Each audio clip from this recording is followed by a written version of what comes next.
Hey guys, Zombie here, and I just finished watching the newest episode of Dragon Ball Super, episode 105. So 105 is the newest episode, and this episode is all about Roshi, and it was awesome. And just, I'm going to get this off the bat, spoiler alert. If you haven't guessed, I'm going to talk about what happens in the episode, so spoiler alert, big spoiler alert, I'm basically going to tell you what happens. Because I'm just excited, and it was really cool. Okay, so if you're still here, you haven't paused the video and left yet, so you heard spoiler alert. Basically, first, we get to see the fruits of Master Roshi's amazing journey to not being a pervert anymore. And he actually does pretty good. Like, for one moment, he was caught off guard, and then, like, he just shows he's uber badass and has been training by catching this chick's blade, like, just at the fingertips as she was shoving it at him. Because she was trying to trick him by acting all sexy, and then he started falling for it, but then chink, and he got all serious, and then just ended it. I mean, he just ended it. It was badass. And then there was this shadow chick, where she started using talismans and different illusion techniques to try and confuse him, get him off guard. She started attacking him, had all these special abilities, and he just decided, nope, I have to take you out right now because you're going to be trouble for everybody. So, he did exactly that. He put his mind to it. He did the evil containment wave that he tried to use against Piccolo before, when he was King Piccolo, Demon King Piccolo. So he used the evil containment wave, and it worked. He got her trapped in the bottle, and then just tossed her off the edge of the ring. She popped up on in the sidelines then. And it was just like, Roshi, that was badass. Because he's just doing it so calm. He didn't need to power up or anything. He just did it. He's like, okay, you're done. And then another guy, this is all from Universe 4, the fighters. And then another person, like that kid that has surrounds himself with electricity. I think he has like green color hair or something. He shows up, and he was also from Universe 4. He's coming to avenge his friends because Roshi just took them out and put his whole universe at risk. So he goes and starts going berserker on him, transforms. He's just attacking, shooting out electricity strikes. And Roshi's just dodging it nonchalantly, like, oh, this move, or he comes from the left, right, up, down, straight. And he's just dancing around. And the kid's just getting so pissed off. But apparently he has this ability to get faster and stronger the more he fights. So as time went on, he kept on getting stronger and stronger. Roshi just, again, decided this is going to be a big issue if this guy keeps on getting stronger. So after it looks like he's in trouble, he starts getting beat up a bit because the guy keeps on getting bigger and bigger and bigger, like more badass. Roshi just decides that he wants to end it right then and there. So he gives a touching speech to his dear students, Goku and Krillin, who can both somehow hear him, even though he's talking at normal level and they're hundreds of feet away. Besides that, who cares about physics anyways? It's Dragon Ball. But yeah, he gave us warm, touching speech. I hope you guys go watch it, because it was actually pretty good. He was telling them to go live their lives. Their potential is nowhere near reached, because even him as an old man has so much room to grow.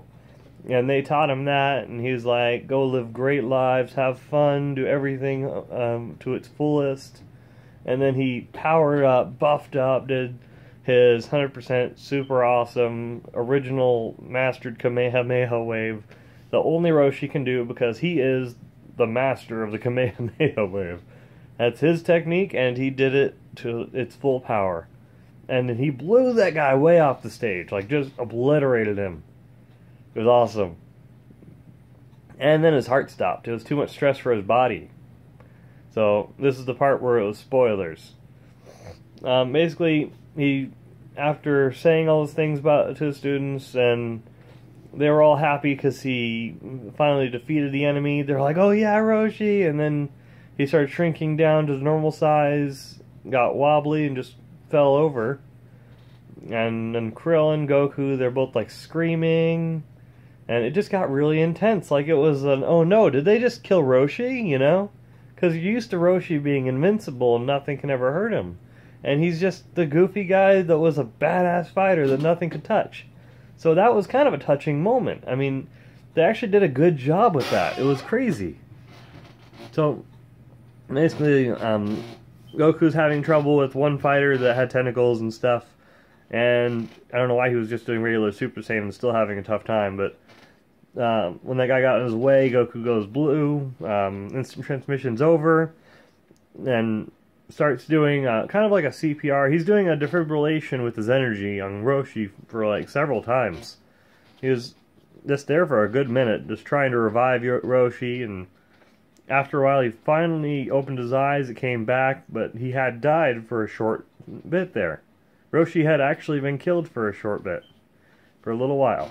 But he came back to life, and now Goku lent him his shoulder, and they kept walking on, because Roshi's like, hey, the fight's still going on, we can't stop yet. And he's just cracking jokes, like saying there were hot, sexy angels up in heaven. And Goku's like, were you really dead? But yeah, Roshi had actually died. He had actually gotten killed. One character that I don't think they've ever directly just killed, other than when Majin Buu killed everyone on the planet. Yeah, pretty much. I think that's the only time in this that he died. Because you'd expect him just to keep living forever, since he probably could, since he drank the Fountain of Youth. And like Baba's 500 years old, and Roshi's like 200 or 300 years old. But yeah, the badass Master Roshi actually got killed for a short bit of time until he was revived. So the stakes are getting higher. Maybe they'll actually kill off a character for good. Who knows? But anyways, I'm enjoying it. It was really cool. That was a much more intense episode. It was a lot of fun. Great animation the whole time. Like, it feels so much higher budget than the first 30 episodes. The first 30 episodes, they suck. Just skip them and then find out where the Resurrection F arc ends. Just watch the first 2 movies, then jump in after that. Because the animation did improve a lot. The story's improved. It's awesome. I'm loving it. The story, I think it can keep on going for a good while. And only a few minutes have apparently passed in the entire arc so far. Like, this says there's like 34 minutes or something, I think, in the tournament left. That's ridiculous. It's really going in Dragon Ball Z time. Kind of like the old Frieza saga. But the difference is this time, they're not waiting for the manga to catch up. The TV show is just kind of... The anime is doing its own thing already. Toriyama's in charge of it, and they're writing the manga differently than the anime. That's just an interesting little tidbit. But yeah, a lot of things they do that don't seem like good decisions, Toriyama decides to do because of convenience, and he is notorious for this. So characters just coming back to life are basically just for the reason, or even power-ups, they're all just for the reason of him not wanting to have to write different stories for it, or not having to do different kinds of art for it. Yeah, he likes the easy way out on things like that. But we've all grown to love the style, we're used to it, and we really don't care because he makes cool stuff. Anyways, guys, I've just been excited. I watched it, I was like, ah! I was all hyped up. I'm a big time otaku for all Dragon Ball stuff. I love it. Okay. Well, anyways, guys, I'll catch you later. Have a good one. I just wanted to share with you. So, see you later.